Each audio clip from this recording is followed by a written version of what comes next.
Bonjour chouetteuses, bonjour chouetteurs. Nous nous retrouvons pour discuter de l'énigme 470 qui sera notre premier déplacement depuis l'ouverture. Ce n'est le bon chemin que si la flèche vise le cœur.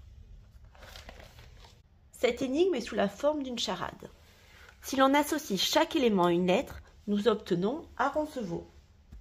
Pourquoi avoir inclus le A et l'espace dans la charade? Et pourquoi nous nous retrouvons à Roncevaux, ici, à l'ouest, alors que la boussole dans l'énigme précédente indiquait le sud? Mon tour reste à trouver et pour cela je vais m'aider du titre.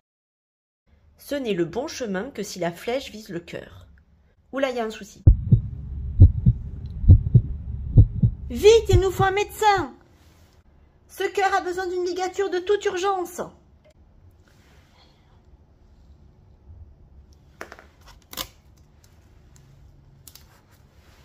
Ouf, c'était moins une.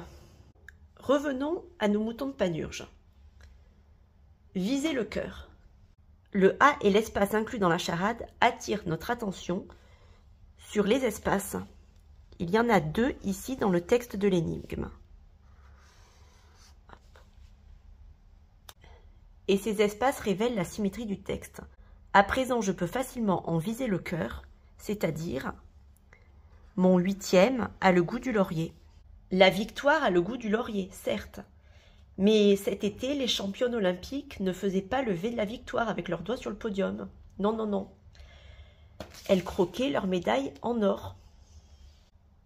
En or, très bien, mais nous cherchons toujours un lieu.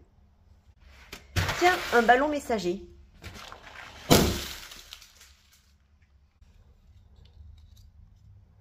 « 34.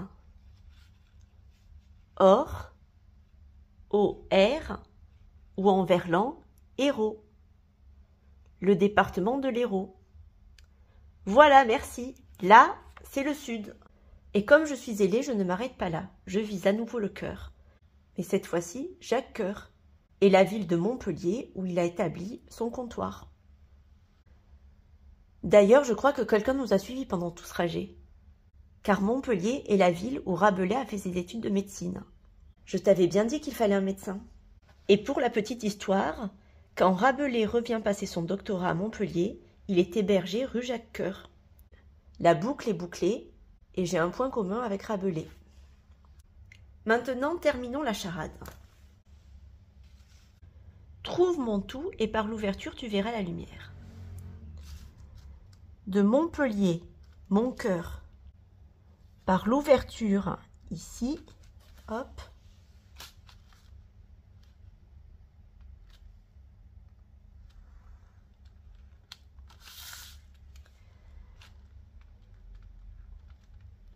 je vois la lumière d'une épée flamboyante, celle de Saint-Michel tuant le dragon, sur le rocher du mont Saint-Michel. Ce qui correspond parfaitement au visuel. J'ai bien un rocher et une épée. L'énigme est résolue, mais en bonus, amusons-nous à lister les clins d'œil et coïncidences amusantes.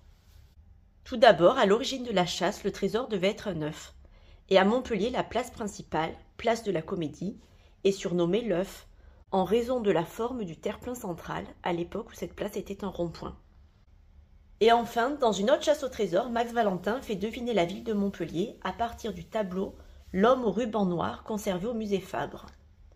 Et dans le texte introductif du père Méhu, celui-ci se coiffe avec un bandeau. Cela évoque une autre œuvre de ce musée, la sculpture de Voltaire par Houdon, dans laquelle Voltaire est représenté avec le bandeau de l'immortalité, symbole des philosophes dans l'Antiquité. À présent, notre trilogie en compagnie de Rabelais s'achève, et nous mettrons prochainement le cap sur le navire noir perché.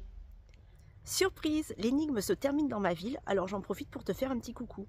Ici, je suis dans le jardin des plantes, le plus ancien de France, et une partie sert à la culture des plantes officinales, aussi appelées les simples. Encore une énigme résolue simplement. Allez, viens, je vais te montrer ce qui m'a donné un petit coup de pouce. Lové au cœur du jardin, voici le monument dédié à Rabelais, avec le carabin qui trinque avec l'auteur, et ici la dive bouteille qui fait le son trinque. Et côté pile, l'expression « vivez joyeux ». Alors à bientôt et vivez joyeux.